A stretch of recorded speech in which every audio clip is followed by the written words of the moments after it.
Let's head back to the voicemail of Truth and Reason. Hey, everyone. These teams seem evenly matched.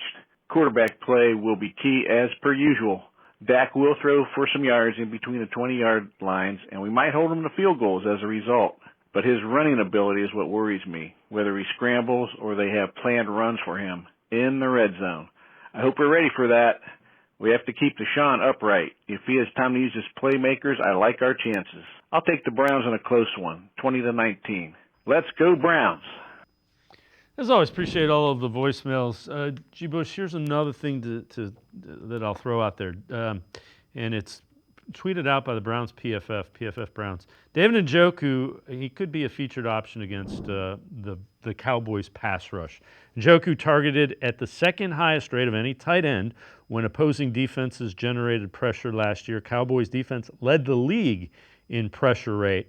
The other thing, when you look at it, when they get the ball, the average depth of target for Njoku in 2023 was 4.8 yards. Best part of it is he averaged 7.5 yards after catch.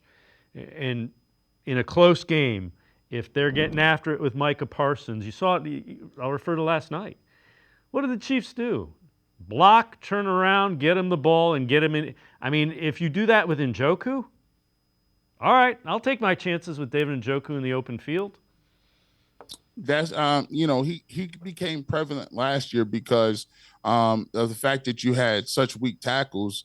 The Browns were forced to keep him in to help on pass protection and chip and block and release into the patterns late. What they found was that when you're a defense and you tend to see somebody blocking, the natural progression is for you to kind of like lay off the brakes a little bit or forget that guy is eligible to get back into the route and catch the football. So what you had was David Njoku on a lot of plays down the stretch with Flacco. And this is why, some people say, well, he had the chemistry with Flacco and he doesn't have it with Deshaun Watson. A lot of those plays weren't, drawn up for David Njoku to run, 12-yard dig routes or post corners or anything like that. It was just basically he was blocking and he check releasing to the pattern, and the Browns would get it to him very short, and it was a load trying to bring him down. He used his athleticism and his strength and his agility and toughness to be able to turn those short passes to yards after catch. So that's what really sparred and really sparked David Njoku into getting those numbers. So that's still going to be an option for the Cleveland Browns. I think it'll be very wise to do that. They have to keep him in terms of making sure that you can get physical with those defensive ends, not let them get a free release off the line. And then from there, make the Dallas Cowboys tackle you in the secondary. They got a solid defense.